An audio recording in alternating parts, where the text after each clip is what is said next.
Welcome to the first class of the Pre-Manim course. Remember, to follow this course, you must have Manim installed locally or be using Google Colab. If you haven't done this, please check the videos shown next. Now we can begin. In this first class, we'll study the data types file. These files are called Jupyter Notebooks. Their most interesting feature is that we can run isolated code blocks and see the results, which is why they're so popular. Here, we see 3 independent code blocks. In the first block, we see value assignments. This means we're storing the number 2 in the variable integer underscore number and the number 3.1416 in the variable float underscore number. The rules for creating variable names are: use only letters, numbers, or underscores. They cannot start with a number, they must begin with a letter or underscore. You cannot use reserved words, meaning words that already have a specific use in the language. We'll cover this later. To run a code block, select it and press Shift and Return at the same time. You'll see that the block has been executed, and a number is assigned to it. To view the content of a variable, you can write it in a block and run it. We can also perform basic arithmetic operations with the stored value.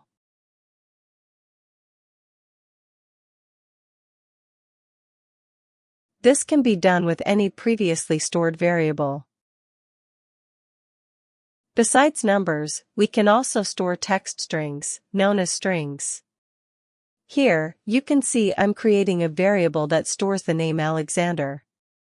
To store strings, we need to wrap the text in single or double quotes. It doesn't matter which one you use. One of the most common tasks in programming is interpolating strings, meaning joining 2 or more strings consecutively. There are 2 main ways to do this, using f-strings and using placeholders. F-strings require an F before the quotes, and variables are placed inside curly braces. Placeholders, as the name suggests, reserve space that will be replaced by a variable. There are 3 main types of placeholders: for strings, integers, and floating point numbers.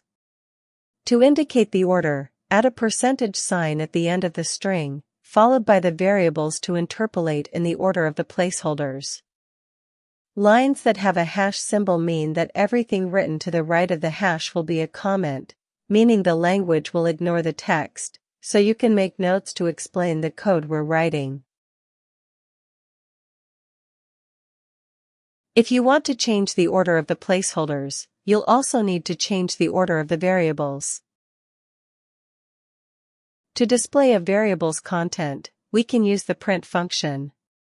A function is any command with this format, a name followed by parentheses that may or may not contain one or more variables. You can also display a variable's content by simply writing it in a block. Strings and other variable types allow us to use methods. A method is similar to a function but follows this format: the variable name, the method name, and then parentheses that may or may not contain one or more variables. Another important data type is booleans. There are only 2 Boolean values, true and false. One advantage of f-strings is that we can use this format to print variable values. The traditional way is to print values like this. But if you add an equal sign after the values, it will also print the variable name, which is very useful.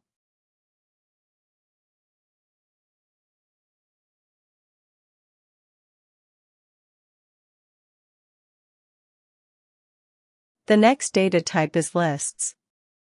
There are 2 types of lists, mutable and immutable. Let's start with mutable lists. Mutable lists are defined with square brackets that contain a series of variables separated by commas. Here, we see a list with 4 values. However, with lists, counting starts at 0 instead of 1. So, The 0 element is the string Alexander, the 1 element is the number 2, and so on. A feature of lists is that we can access one or more elements using indices. If I want to access the first element, the string Alex, I use the index 0 like this. The order in which data is defined matters, and if you change it, the indices will also change. One of Python's most interesting features is that we can use negative indices. The index -1 is the last element, -2 is the second to last, -3 is the third to last, and so on.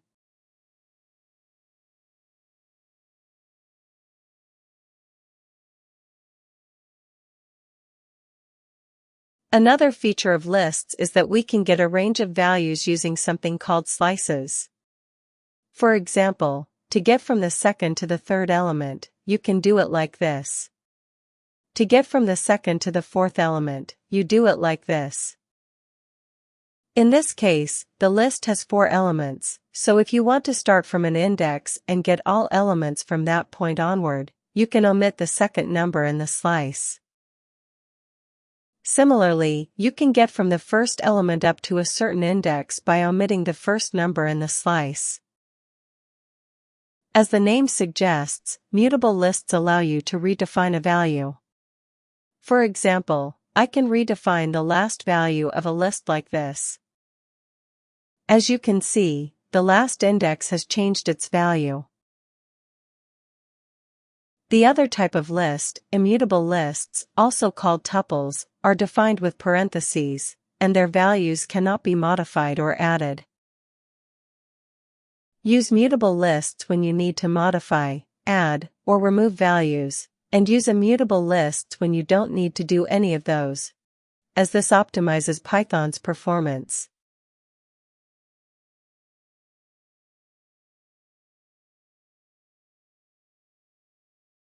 The last basic Python data type is dictionaries.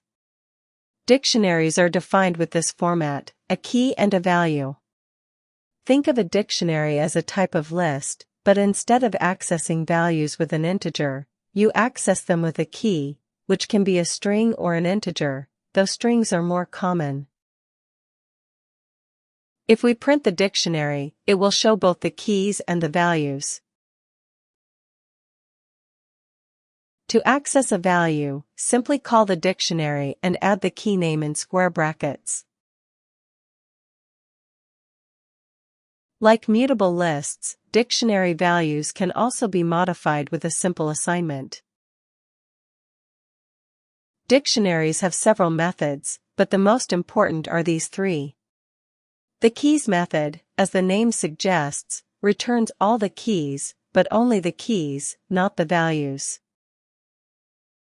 The same goes for the values method. The items method is used to print keys and values as ordered pairs. With this, we conclude the class on Python data types. In this class, we didn't use Manim itself, but in the next class, we will use Manim as we learn to write formulas and text. See you in the next line of code.